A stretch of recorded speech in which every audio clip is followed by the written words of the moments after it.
Hi, welcome to Meet a Yogi. I am here with Jeff Tretsven, and we are recording a special presentation for Martin Luther King Day. Jeff Tretsven is a nonviolent communications coach, and I work with him to study nonviolent communications. Jeff Tretsven has 15 years of teaching technical skills and developing training for industries. He has 9 years of teaching nonviolent communications, and he is a candidate for certification with the Center for Nonviolent Communications. He practices the philosophy of ahimsa in diet and in speech. I work with Jeff to practice nonviolent communications, which is a very specific skill set of teaching that helps to foster a dialogue between people that helps them to actually hear each other. Jeff, I'm so happy that you're here to join me today. Welcome. Thanks, Suzanne. I'm really glad to have this opportunity.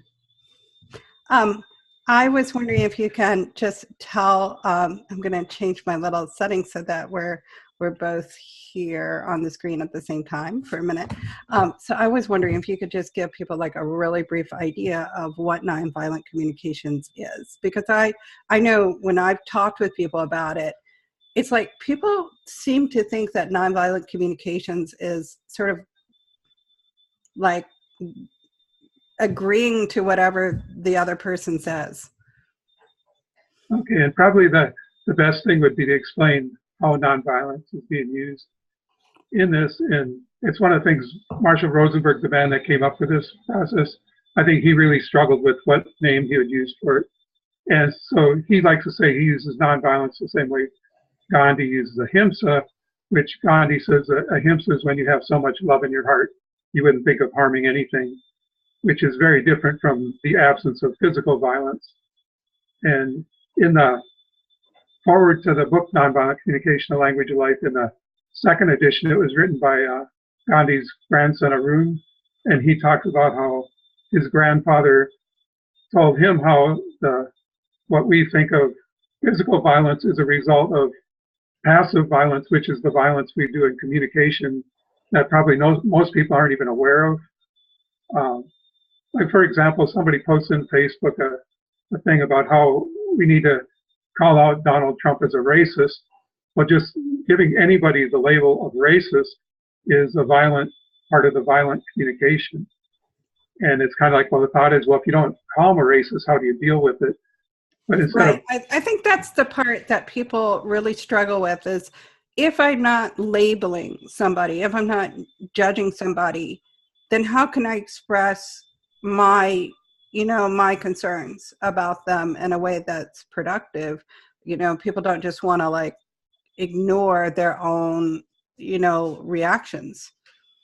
Right. So instead of saying somebody's a racist, say when they say some phrase that you interpret as a racist remark, then you describe your reaction. You're hurt, you're sad, you're angry, and you're wanting respect, consideration, equality, whatever it is. So you say what your reaction to it is and how it affects you.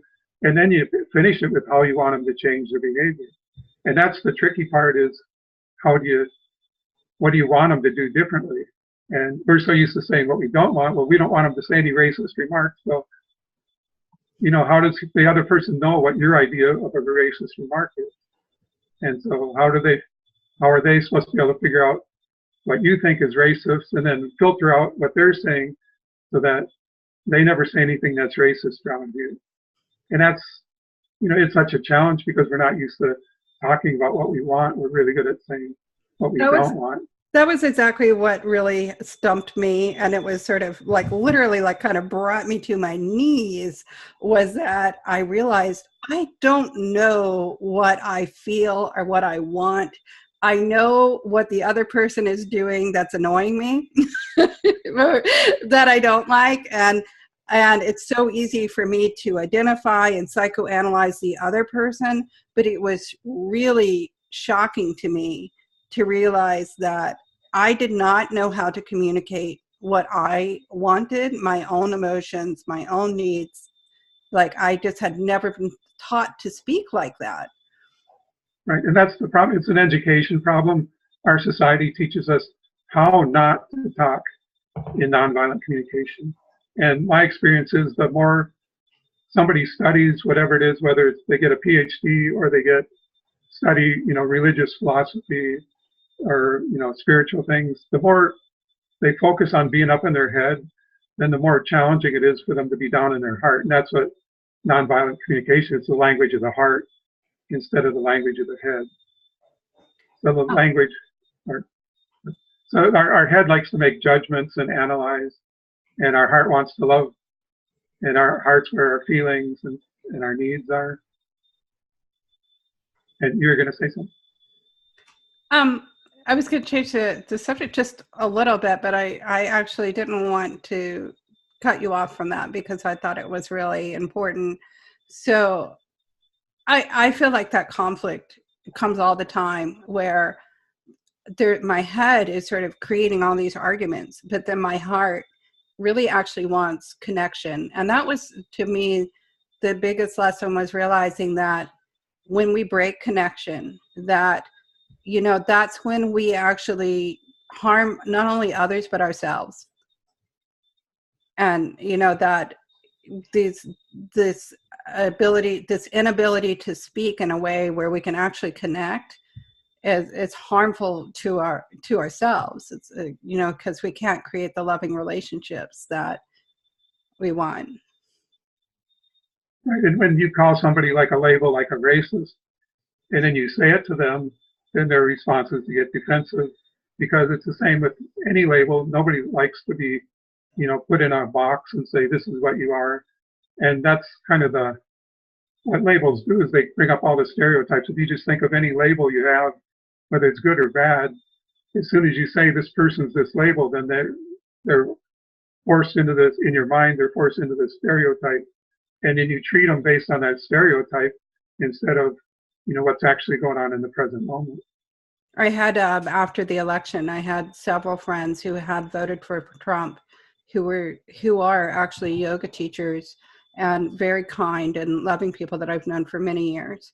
And they were just so upset about how people reacted to their decisions, to how they voted, and felt that they were reduced to this, exactly like you said, just to this label.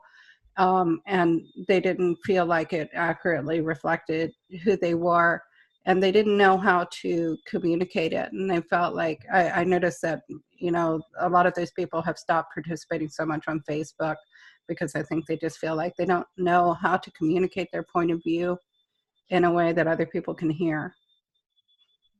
Yeah, and the trick is when somebody's saying something you don't like, the way you communicate your point is to listen to them first and demonstrate you've heard what they said, and then ask them if they're willing to hear your side of it. But we're so busy trying to, and usually, I think it's Stephen Covey said that most people, when they're hearing somebody talk, they're not really listening, they're figuring out what their response is before the person's even finished saying. And we're not used to just like leaving a pause when somebody finishes talking.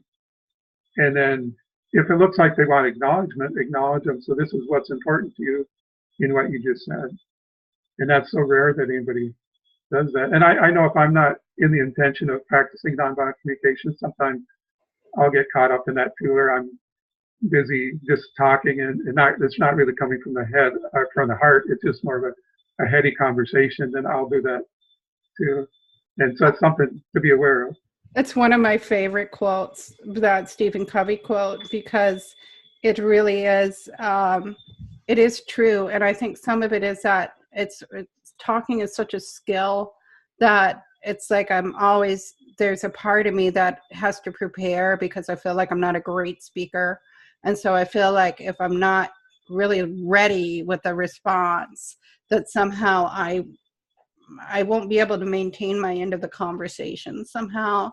But I also feel like that mode of speaking creates this distance with other people, where it's sort of like, I don't know, somehow I'm not really totally hearing what they're saying because I'm so focused on my side of the conversation. And I love nonviolent communications because it's a real technique to actually flip it all around. It's just it's just so new. I love how you're so fluid with it, because it helps me to know that it's possible to achieve that kind of, skill with it. So the presence and the connection with nonviolent communication is important to you. Yes.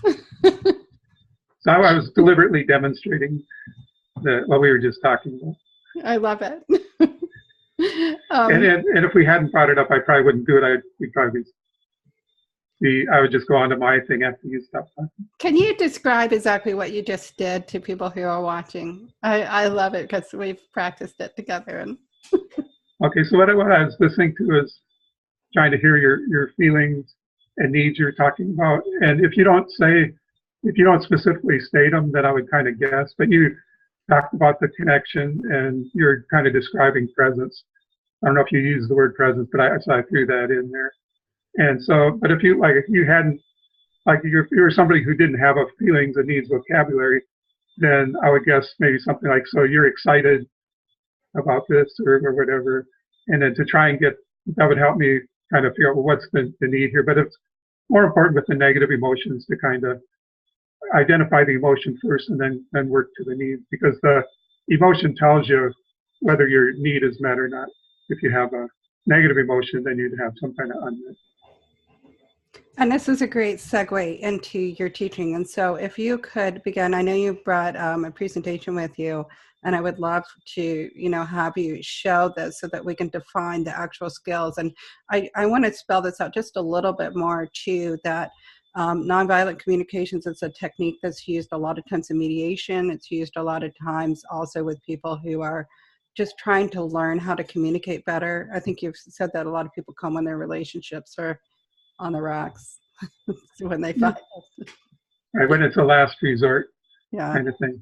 People get a little desperate. They start to realize that communication isn't all that they thought it was. And so then this tool is kind of a formal tool that you can use to help you learn how to have a totally different style of communication, one that is focused on teaching you how each of your needs. And the fundamental premise is that every person in a relationship gets to have all of their needs met, and that the conversation is about what is your need, what are the needs that you're expressing, and then how do we get everyone's needs met. So maybe it doesn't look like what we all had in our minds when we walked in the door, but by the end of the day, we all feel that we got what we really truly wanted in our hearts met, and that the other person heard it.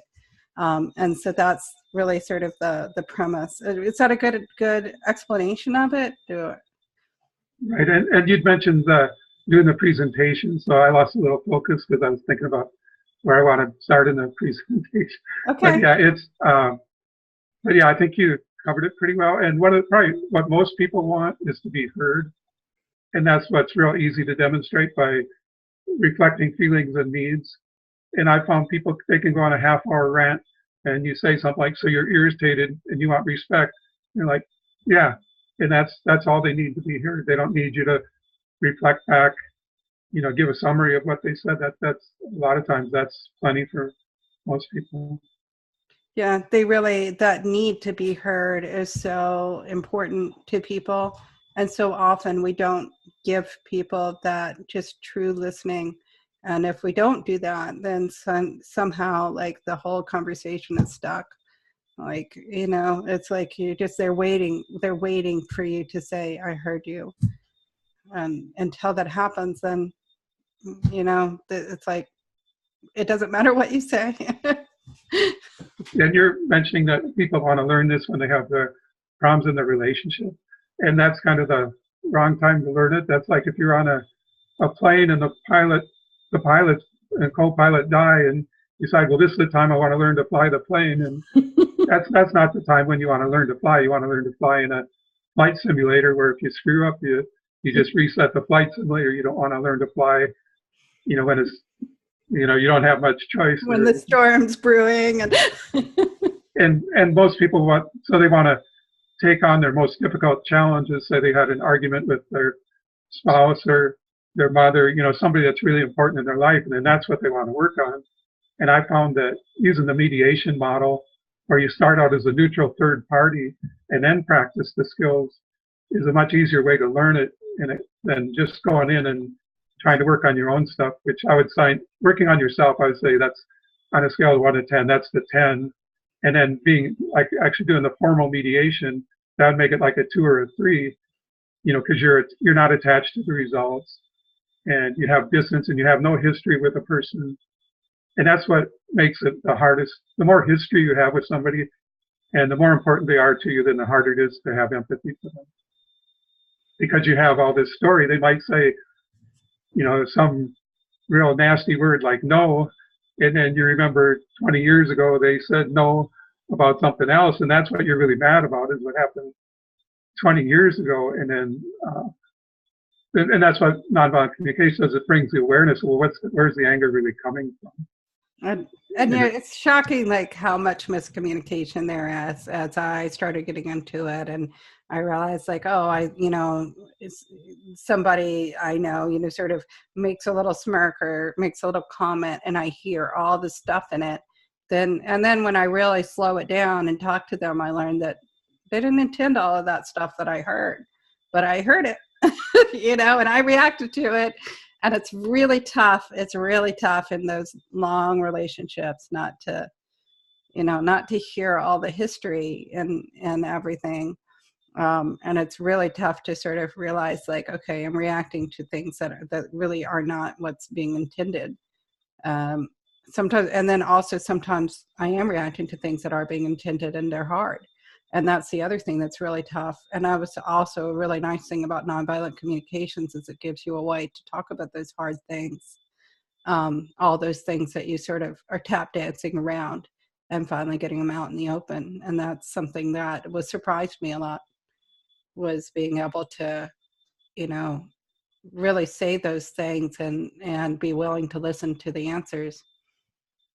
Yeah, you need to be willing to be vulnerable and put yourself out and say what you really want. So, like, say a typical conversation between, a couple might be, I want you to show me you love me. And that sounds pretty harmless, but that's a really dangerous thing to say yes to, because you have no idea what it is they're asking for. So you'd want something concrete. Like, would you be willing to kiss me before you leave the house? That would be something, concrete. But just saying, would you be willing to show me you love me? If I asked that, I could just sit back and wait, and whatever the other person tried, like, no, that's not it, try something else, and see how crazy I can drive them. And we're not even aware that, we're doing things like that, because we've never been taught, a more effective way to communicate. Yeah, and also being able to articulate to people, like, specifically, this is what I mean, and this is what I need, because it's kind of all in your head. And then when you try to, get it into words, it's like, oh, okay, I didn't realize that, like, I didn't really know what I wanted. And so how could the other person know exactly how to make me happy if I didn't know what I wanted? Okay, so we talked about your presentation, and what I'm going to do is I'm going to stop the recording for a second, and then I'm going to start a new recording, and we're going to make this a separate recording. So if you're watching this, there's going to be in a playlist, and you're just going to, watch the next one in the playlist to watch the rest of this, where Jeff's going to teach us about nonviolent communications. Also, please if you're on YouTube, please hit the subscribe button and hit the like button, and that will help me to get these things shared. Also, if you're on Facebook, if you hit the like button or one of the reaction buttons, that really helps a lot with me making sure that my videos get seen on Facebook. So I appreciate that, and I appreciate you sharing this. Thank you, and watch for the next video. I'm going to hit the stop recording now.